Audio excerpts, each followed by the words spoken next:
people lined up just to see a single mango displayed in a glass case. When it started to rot, they didn't dare to throw it away. It's here! It's here!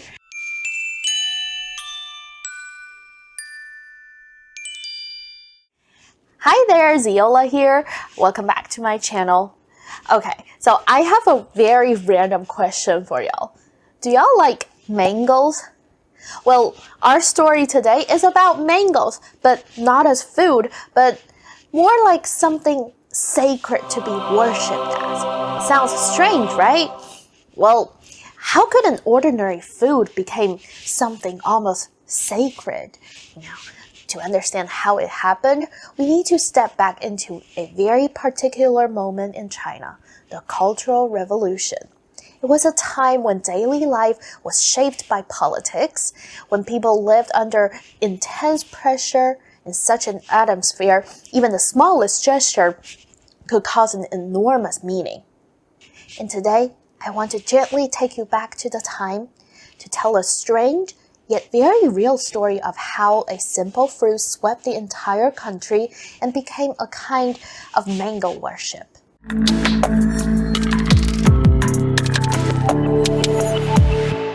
It wasn't about the fruit itself, but about the time and the atmosphere and the meaning that people attached to it. The story begins on August 7, 1968. On that day, People's Daily published a major front-page article. The headline spoke, "The greatest care, the greatest trust, the greatest support, and the greatest encouragement," and said that Mao Zedong was always connected with the people.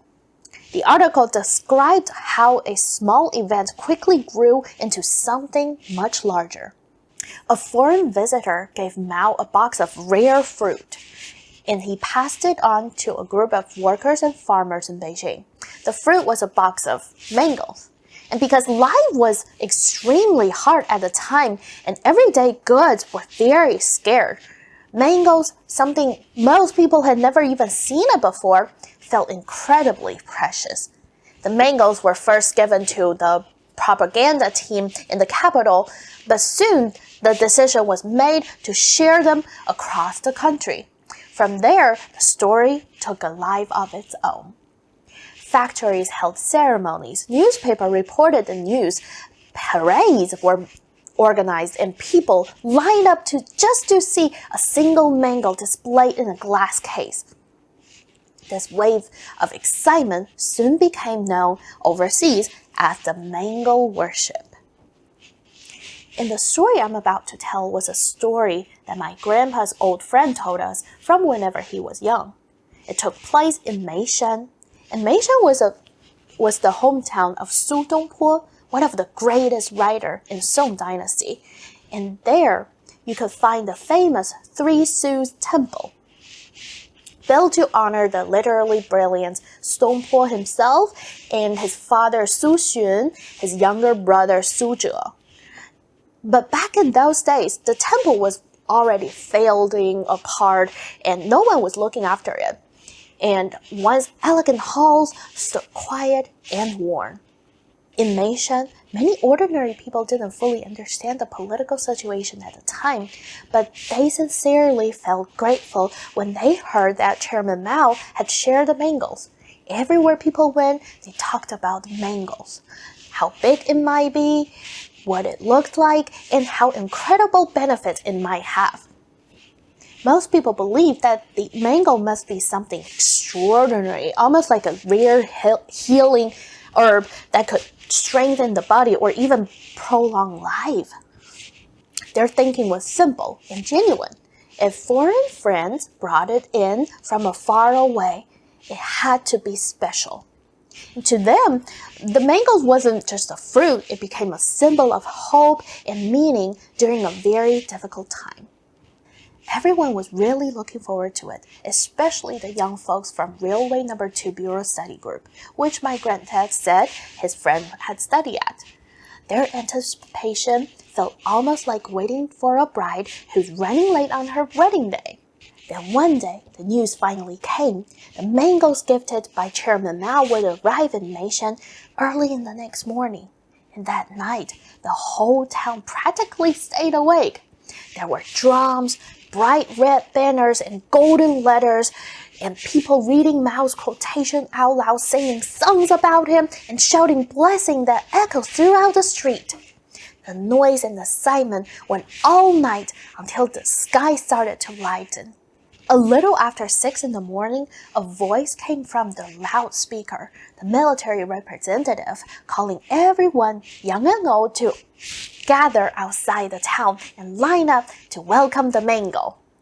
The moment they stepped off of the train, a man came running as fast as he could, shouting, "It's here! It's here!" And as soon as people heard that, the military representative had everyone lined up, and the whole place burst into loud cheers, praising Chairman Mao. My granddad's friend told us that he remembered there were about 20 people in the escort team, and mostly soldiers. In the middle was a tall, strong man in his 40s, holding a small glass box with both hands. Inside, on a piece of red cloth, was the precious gift, the mango. He told us that he had only been a couple of meters away, but even when he tried so hard to look, he still couldn't clearly see what the mango looks like. There was no way to get anywhere closer. 7 or 8 tough-looking soldiers just walked on each side, and if anyone tried to step forward, they would gently bump the person back a few steps.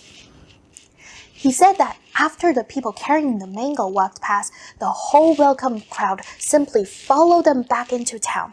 Along the way, everyone kept shouting slogans at the top of their lungs. By the time they returned to the study group, many people's voice already was hoarse and burning with pain. There was only a ceremony to welcome the mango, no ceremony to send it off. So nobody really knew where the mango went afterward. Nobody could say what it actually looked like either. And whether it would really bring long life, well, only heaven would know. But back then, people already felt very satisfied. After all, they had welcomed the mango with so much excitement, and they had at least seen it from a distance. It was, they believe, a precious gift from the foreign friends to Chairman Mao. And Chairman Mao, he didn't eat it himself, but generously passed it on to the people. With a kindness like that, what more would you expect? What more can anyone ask for? Mango was described as a precious gift from a foreign friend. Everyone wondered who that friend was. At the time, many things were treated as state secret, so people didn't talk openly, but rumors spread quickly. Soon, people heard a rumor that the mangoes had been given to Chairman Mao by Arshad Khan, the foreign minister of Pakistan, during his visit. In many large cities, some older people even fainted, either from excitement or simply from waiting too long and getting hungry, all because they wanted to welcome the mango. This mango fever also sparked the creativity of many artists. Songs praised the golden mango were everywhere, and Chairman Mao's badges decorated with mango designs suddenly appeared too. And they instantly became something people fought to get to as a symbol of devotion. Since just a few mangoes could stir up hundreds of millions of people, it was no surprise that many kept wondering what eventually happened to them. So later, the insider reveals that the mangoes welcomed so passionately across the country were actually wax replicate. A few work units did receive the real mangoes, but those units faced a huge problem. Real mangoes go bad quickly. So what were they supposed to do? One article mentioned that the Beijing knitting factory received a real mango. When it started to rot, they didn't dare to throw it away.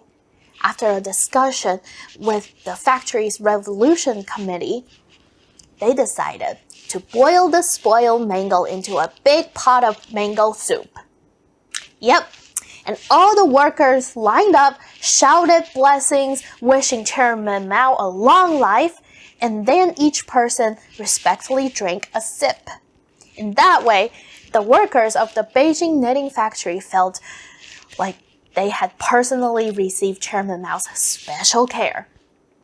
And you know what the ironic part was? According to historical records, Chairman Mao actually didn't like mangoes at all. And looking back, so many unbelievable things happened during that time. Some of them seem strange and almost unreal when we think about them today. Others carry a sense of sadness. And even now, many people are still feeling the impact of the tragedies from that era. If you're interested in learning more about this part of China's history, feel free to tell me in the comments, and I would be happy to share some of the story. I'm Ziola. See you next time. Hi there, Ziola here. Do you ever find yourself missing those childhood stories as a teen or young adult? Some of them felt very scary when you first heard them, and some seemed pretty strange once you look back on them later.